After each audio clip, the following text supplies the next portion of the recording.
Greetings and salutations, folks. My name is Nick, and today I'd like to talk very briefly about Suicide Squad Kill the Justice League, and more so about live service games, for two reasons.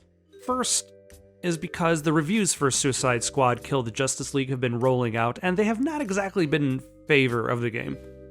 On one hand, there has been a lot of praise for the game's story, the game's cinematics, even the mechanics, and just that basic level of fighting bad guys has, at the very least, people have been saying that feels good to play.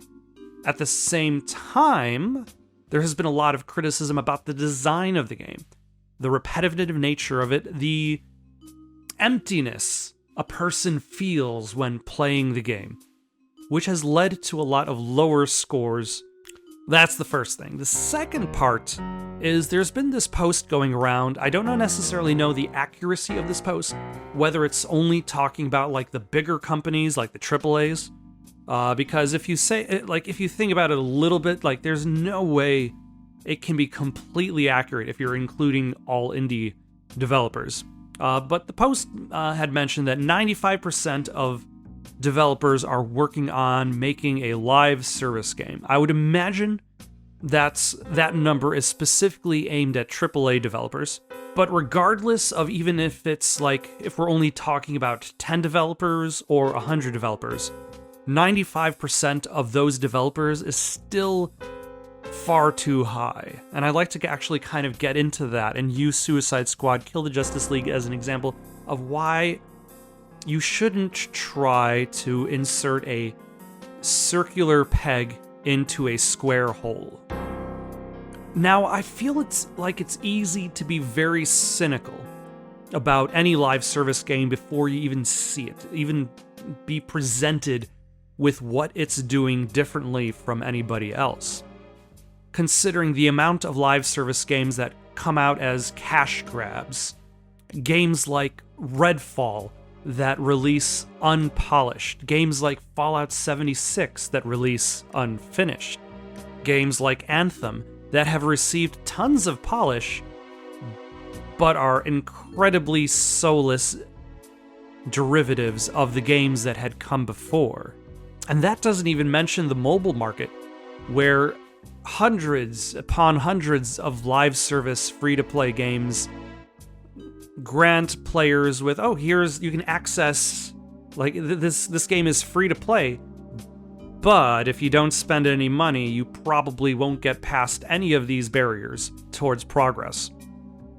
It's very easy to be cynical about the entire genre. So that's why I feel like it's important to, at the very least, state that there are possible positive to the live service game. The first being, like, have you ever played a game where, like, you get to the end of the game and you're thinking to yourself, man, I wish there was more of this game. I wish I could just keep playing more content from this game. Which is something that primarily a live service game is designed for. The only other fashion would be if the developer decided to release expansions down the line, as they used to. But a live service game is a little bit different because not only is the developer releasing more stuff, but they often find themselves, often is probably a high word for that, in the best of times, the most ideal circumstances would be responding to player feedback.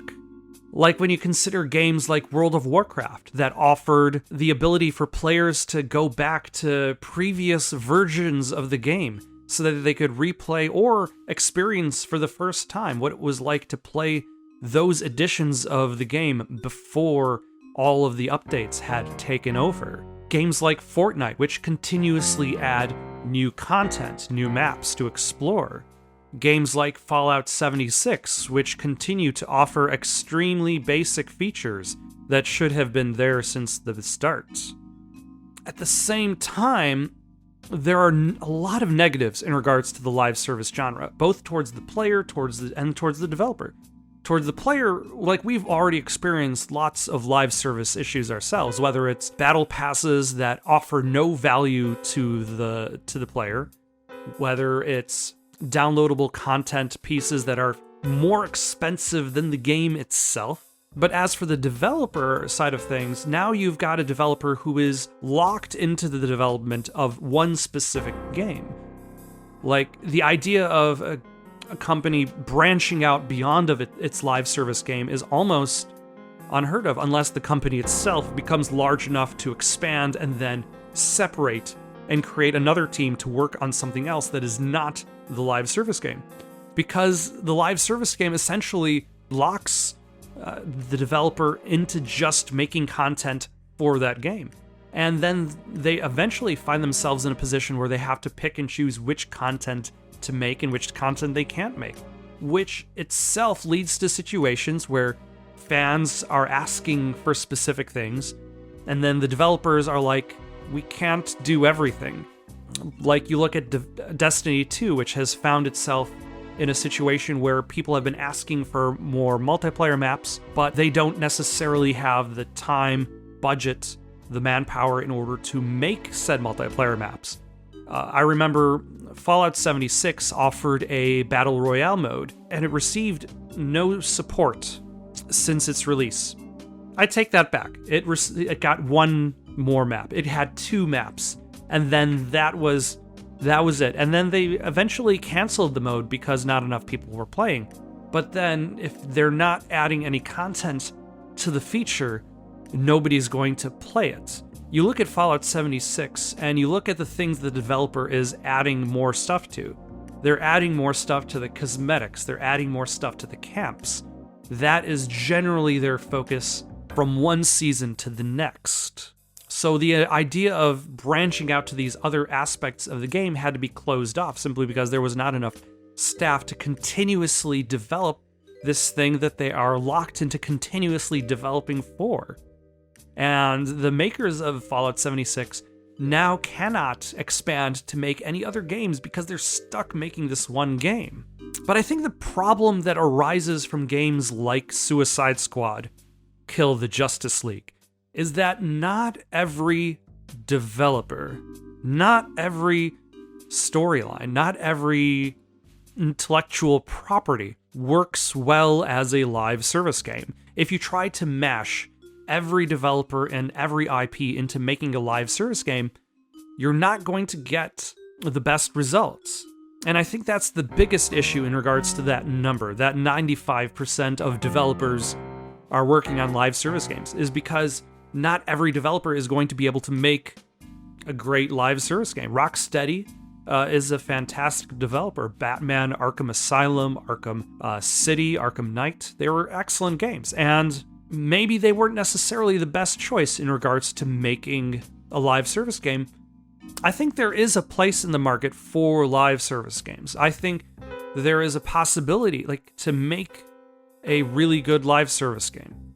I understand why publishers and developers are trying to capitalize on the live service game, considering the amount of money these days that live service games are pulling in. It's been recently reported that last year Electronic Arts received about 73% of their profits from live service games.